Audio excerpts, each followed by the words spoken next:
Okay guys, I did a couple things to this spring. I took, as you can see, probably about 1.5 inches off of it because it was too high, and whenever I put this decoy on it, the one with the fur, it was too flimsy. So I cut it down, took it about 2 inches down, and I did a couple other modifications. As you can see, I put a piece of tape on the bottom here. That is the stopper that keeps it from going too far down into the spring, so it is still flimsy, just like that. Alright, the glue has set. It's been over 2 hours. I put a little wire braces up on the wheel. I'll zoom in so you can see it.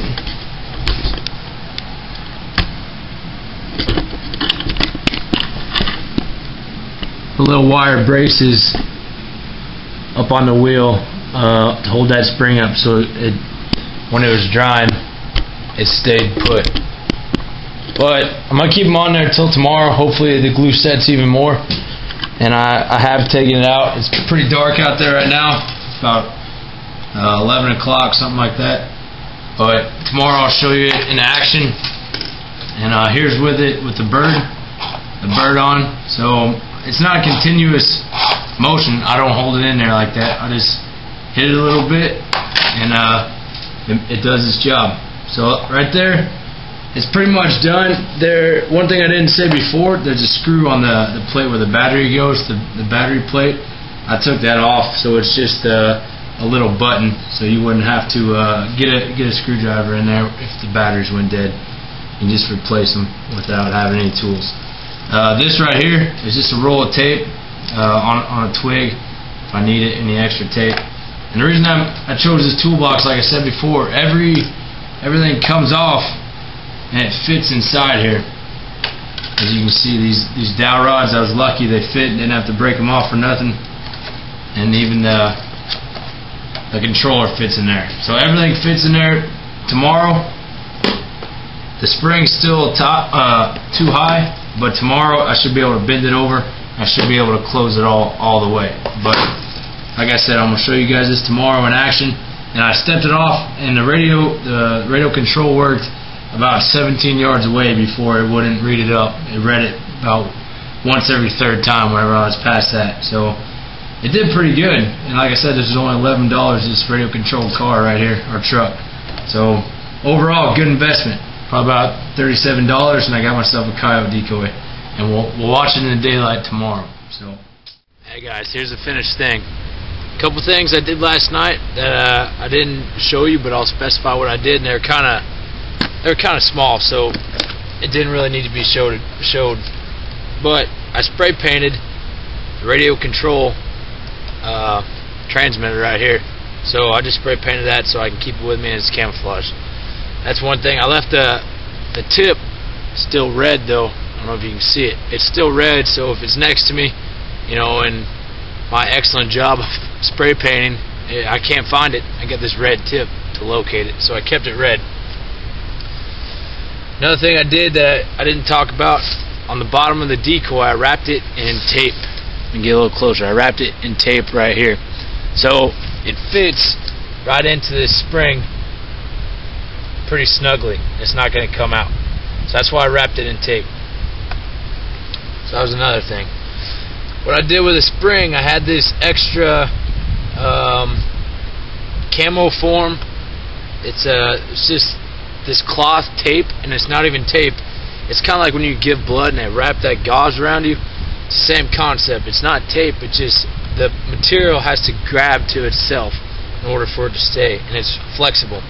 So I put that on there, cut into some strips, and we'll see how that works. Because I spray painted the spring originally, and it would chip every time it would bend. So I decided to do that. So I'm going to talk about where I got all this equipment from.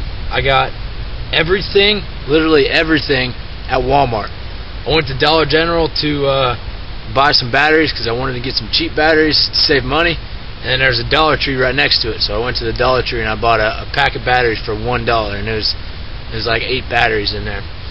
But I don't know how good quality those batteries are, but it's good enough for this radio controlled Coyote Decoy. I put them in the camera right there, and it lasted for 2 minutes. And I put them in my electric shaver, and they worked right after that. So I don't know what it is. That camera takes more juice or something, but I don't know. But it's perfect for these, and they'll work.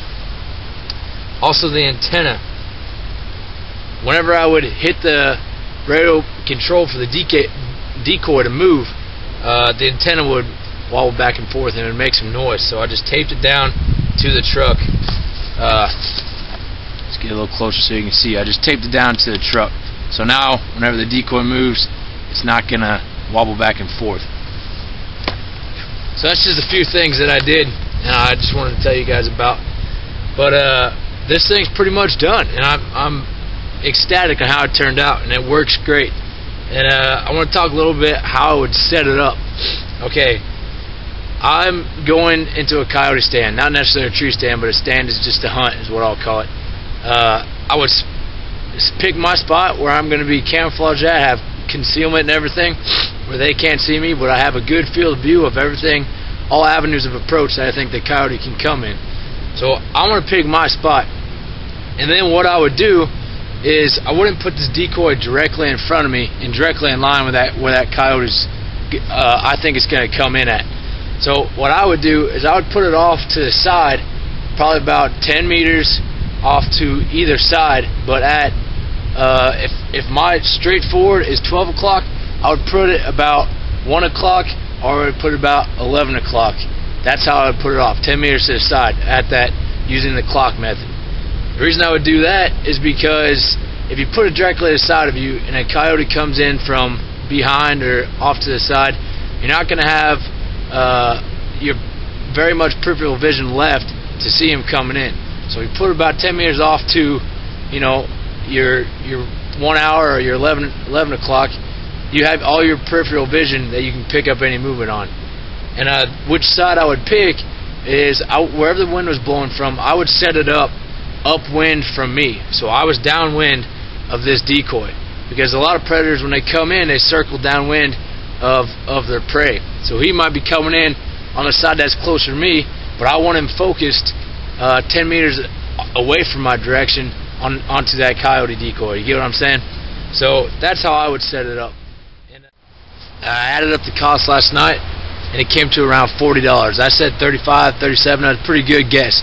But it was actually $40 and some odd cents. But for a coyote decoy that costs $40, that works just like the ones you can buy from a store for like $100 or $200. I mean, there's no way to beat it. And when you build something yourself, that means much more to you, and you can always add to it. I say this is done right now, but I don't know if it's done or not. I might take it out to the first stand, and I need something else. I need anything. So I can always add to it, and if something happens to it, it only cost me $40, and it was easy to make. So I can make another one, you know, and it makes you feel good inside whenever you use your brain to piece something together to have a problem, to have a goal, and then meet it. So I'm happy with what I did, and it works good, and I'm going to go show you how it works here in a little bit. Put myself in a little mock stand and show you how it works.